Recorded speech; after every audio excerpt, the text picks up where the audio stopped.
Nous allons travailler aujourd'hui sur la manière de structurer sa rédaction, aussi bien en commentaire qu'en dissertation. Allez, c'est parti! Tout d'abord, il ne faut pas oublier que votre écrit, le jour du bac, doit respecter certaines conventions.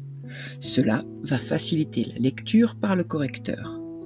Deuxièmement, cela va permettre au correcteur de savoir immédiatement si vous avez compris et respecté toutes les parties attendues dans ce type de devoir. Procédons à une présentation synthétique de ce que doit être votre devoir le jour du bac. Tout d'abord, le correcteur doit voir apparaître en tête de devoir un premier bloc avec un alinéa qui sera l'introduction générale de votre devoir. Vous sauterez ensuite 2 lignes pour pouvoir présenter votre première partie qui va s'ouvrir sur une phrase d'introduction partielle. Cette phrase permettra d'annoncer le contenu de votre première partie. Elle est également marquée par un alinéa. Vous développerez ensuite, dans des paragraphes marqués par des alinéas, vos idées à l'intérieur de sous-parties. Ici, dans cette présentation, je ne fais apparaître que 2 sous-parties, mais il est tout à fait possible d'avoir 3 sous-parties pour chaque grande partie. À la fin de votre partie, vous devrez faire une phrase de conclusion partielle qui résumera l'intégralité de ce que vous aurez développé dans la grande partie. Cette phrase de conclusion partielle est également marquée par un alinéa. Entre la première partie et la deuxième partie, sautez une ligne. Puis, pour la deuxième grande partie de votre devoir, vous procéderez de la même manière, avec une phrase d'introduction partielle, des sous-parties marquées par des alinéas et une phrase de conclusion partielle. À la fin de votre devoir, dernier grand bloc, de nouveau avec un alinéa. Après un saut de 2 lignes, ce sera la conclusion générale de votre écrit. Il est évident qu'ici, pour des raisons de place, je n'ai fait apparaître que 3 pages. Le jour du bac, un bon devoir de commentaire ou de dissertation doit s'étendre au moins sur une copie double. Mais que faut-il mettre dans les phrases d'introduction partielle ? Dans votre introduction générale, qu'il s'agisse du commentaire ou de la dissertation, vous devez toujours terminer par l'annonce du plan. Vos phrases d'introduction partielle permettront de reprendre cette annonce du plan en tête de chacune des grandes parties. Il s'agit donc de répéter sans répéter. Ainsi, dans ma première phrase d'introduction partielle, je vais transformer le « dans une première partie » de mon annonce du plan à un « en premier lieu » qui permettra de rappeler que je suis dans la première partie. Je vais ensuite reprendre l'idée, ici le poète évoque sa jeunesse heureuse, avec des expressions similaires mais qui utilisent des synonymes. Cela lui permet de se remémorer son bonheur passé.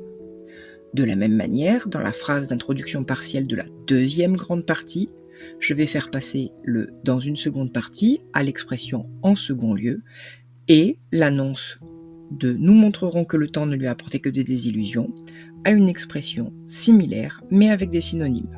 Dans mon introduction générale, je dois donc annoncer ma première partie avec des expressions du type « dans une première partie »,« dans un premier temps »,« en premier lieu » ou « pour commencer », et ma deuxième partie par « dans une seconde partie »,« dans un second temps »,« en second lieu » ou « pour continuer ». Je pourrais reprendre ces expressions dans mes phrases d'introduction partielle, mais il est également très important de travailler sur les synonymes. À l'intérieur de ma grande partie, je vais devoir structurer mes sous-parties en utilisant des organisateurs de discours. Ainsi, pour annoncer que je suis dans la sous-partie 1, je vais pouvoir utiliser des termes comme « tout d'abord » ou « pour débuter ». Pour la sous-partie 2, « ensuite » ou « puis » ou « par ailleurs » ou « de plus ». Et enfin, pour la sous-partie 3, « enfin » pour finir, en dernier lieu, en définitive. Suite à ces connecteurs logiques, je vais pouvoir utiliser des verbes qui me permettront d'introduire l'idée qui va être développée dans chacune des sous-parties. Ces verbes peuvent être variés. On peut trouver par exemple, on constate, on voit, on note, on peut observer, on peut comprendre, etc. Pour annoncer mes exemples, à l'intérieur de mes sous-parties, je vais également utiliser des expressions qui me permettent d'introduire les citations. Je peux utiliser, par exemple, comme on le voit, comme en témoigne, comme le suggère, ainsi que le montre, ainsi, par exemple.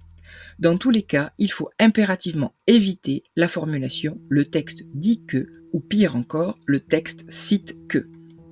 À l'intérieur des sous-parties, je vais pouvoir utiliser des connecteurs logiques pour marquer l'addition, c'est-à-dire le fait que deux idées s'ajoutent entre elles. Je peux utiliser alors des connecteurs comme de plus, qui plus est, de surcroît, par ailleurs, non seulement mais encore, etc. Je peux utiliser des connecteurs qui vont marquer la cause ou la conséquence, avec par exemple en effet, c'est pourquoi, ainsi, grâce à, étant donné que, de sorte que, de manière à, etc. Ou enfin l'opposition, avec cependant, pourtant, toutefois, par opposition à, mais. Les phrases de conclusion partielle permettent de faire le bilan de ce qui vient d'être développé dans chacune des parties. Nous pouvons utiliser des tournures comme « ainsi comme nous venons de le voir »,« ainsi que nous l'avons vu »,« ainsi nous venons de montrer que ». Pour la conclusion, je vais pouvoir utiliser des connecteurs comme « pour conclure »,« pour finir »,« finalement »,« en conclusion »,« en somme »,« pour terminer »,« en définitive ».